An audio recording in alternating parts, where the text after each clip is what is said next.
Hi, my name is Khanyisa Mbali. I've been working here at Gama for 12 years now.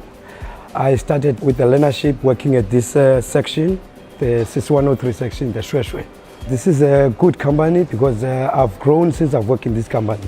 Firstly, I was an inspector.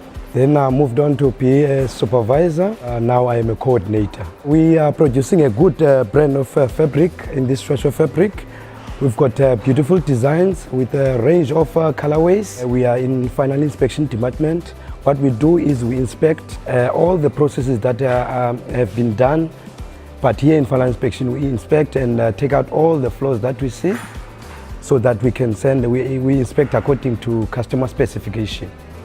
So what we normally do is we grade the fabric, first grade, second grade, and third grade.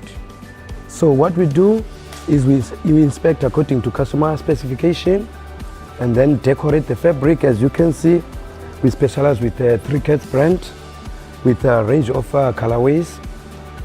After that, we pack it nicely, then it's ready to go to another department, the packing department, and it's ready to go to the customer. And I don't want to lie, the company takes good care of its employees because we learn and we grow in this company. So I'm enjoying myself in Gama, and I'm still willing to grow and help the company to achieve and produce good quality products as it is and meet international standards. Every day when I wake up at home coming to Gama, I want to produce good quality, make sure that we attract our customers, we keep the customers that we have, and we attract more customers so that the company can keep going.